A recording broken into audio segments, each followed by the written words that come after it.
Ready start.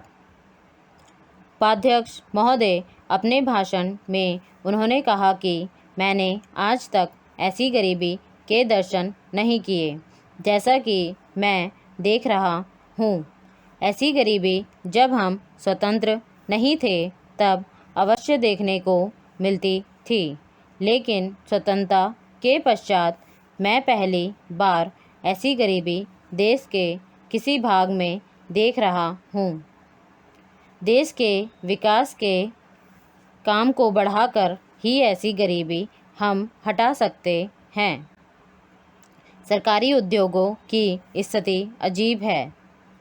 हर संभव कोशिश से और सद्भाव बनाकर सरकारी उद्योगों के कर्मचारियों को आप अच्छा वेतन देते हैं और उन्हें रहने का अच्छा स्थान देते हैं। फिर भी घाटा होता है और देश का नुकसान होता है। कारण क्या है? कारण यह है कि आपकी औद्योगिक नीति गलत है और जो रुपया आपके पास है उसको भी आवश्यक काम के लिए खर्च नहीं कर रहे हैं। एक तरफ बोकारो के लिए 600 करोड़ रुपया रख रहे हैं और दूसरी ओर राजस्थान नहर को पूरा करने के लिए आप कहते हैं कि हमारे पास पैसा नहीं है।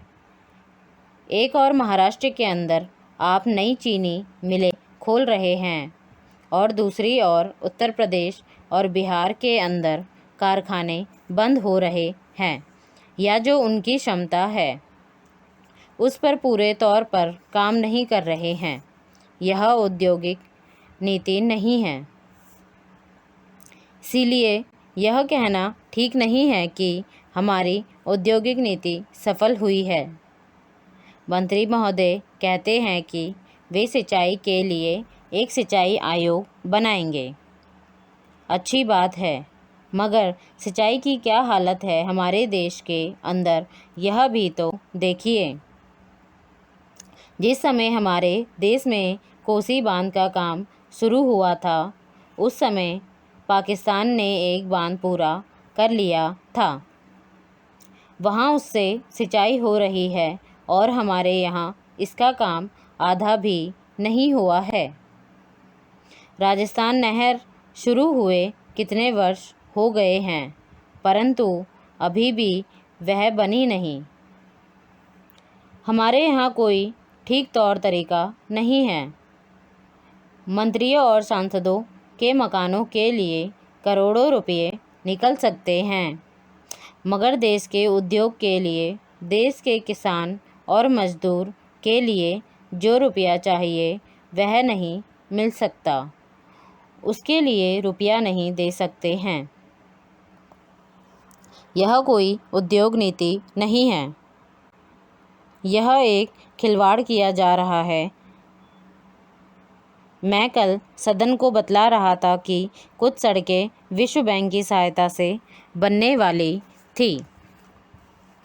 महोदय, समाज कल्याण संस्थाओं का काम बहुत बड़े परिमाण में बड़ा है। आजकल इसके लिए अनुदान भी पहले से कहीं अधिक दिए जाते हैं। हर पंचवर्षीय योजना में हम इस पर अधिकाधिक धन खर्च करते हैं और आजकल समाज कल्याण का कार्य करने वाले पूर्णकालिक कार्यकर्ता भी पहले से बहुत अधिक हैं। लेकिन मैं ऐसा अनुभव करती हूँ कि जैसे जैसे हमारे व्यय और कार्यक्रम बढ़ते जाते हैं वैसे वैसे इस काम में व्यक्तिगत उत्साह और लगन की भावना घटती जाती है। अध्यक्ष महोदय ने मिशनरी भावना का उल्लेख किया और मैं भी अनुभव करती हूँ कि आज वह नहीं है।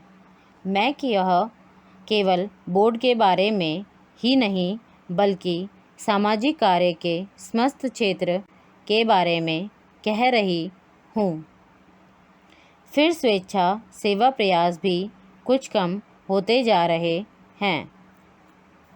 ऐसा भी होता है कि जब विचार संस्थाबद्ध हो जाते हैं तो उनमें कुछ न कुछ आशययुक्त काम करने की भावना आ जाती है। यह मनुष्य का स्वभाव है। किंतु सारे सामाजिक कार्य का लक्ष्य तो उसी संवेदन के अभाव और निस्वार्थता पर संदेह के परिणामों से लड़ना है, जिसकी प्राय मानव स्वभाव कहकर अनदेखी कर दी जाती है। मैं जानती हूँ कि जिस मिशनरी भावना से काम शुरू किए जाते हैं, उन्हें बाद में उसी तरह बनाए रखना हमेशा संभव नहीं होता, लेकिन बेहतर संगठन खड़ा हो जाने के बाद समस्याओं के बेहतर हल निकलने चाहिए। अतः हमें केवल अनुदानों से ही संतोष नहीं कर लेना चाहिए, बल्कि यह ध्यान रखना चाहिए कि इस सामाजिक कार्य के पीछे, जिससे कि सामाजिक परिवर्तन हो रहा है, उद्देश्य क्या है। वोट सामाजिक रूपांतर का केवल साधन मात्र है।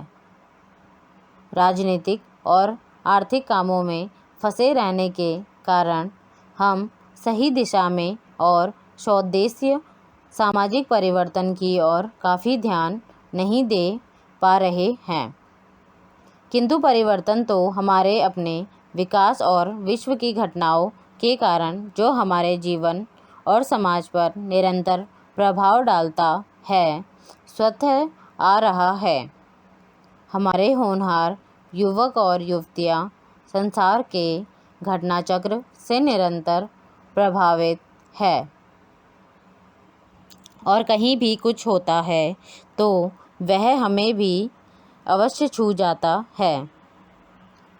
लेकिन परिवर्तन का इस प्रकार केवल उतोपाद्य के रूप में या अप्रत्यक्ष रूप में आना पर्याप्त नहीं। हमारी अपनी अनेक समस्याएं हैं, जो हमारे अनुभव की दृष्टि से विशेष प्रकार की है। महोदय, एक उदाहरण है जो बोर्ड के सीधे कार्यक्षेत्र में नहीं आता, फिर भी वह है सामाजिक अपव्यय को रोकने के महत्व का। विवाहों और भोजों आदि में जो धन का अपव्यय होता है, वह घटने के बजाय बढ़ रहा है। विकास से जिन लोगों का लाभ पहुंचा है, वे दूसरों पर अपनी सफलता का रोब गांठना चाहते हैं। दहेज का विरोध, जो कुछ समय पहले काफ़ी ज्वलंत प्रश्न था, अब पीछे पड़ गया है। यद्यपि यह कुरीति आज भी उसी तरह जीवित है। अस्पृश्यता के बारे में आज कानून मौजूद है, लेकिन आज भी बहुत से स्थानों पर यह बुराई फैली हुई है।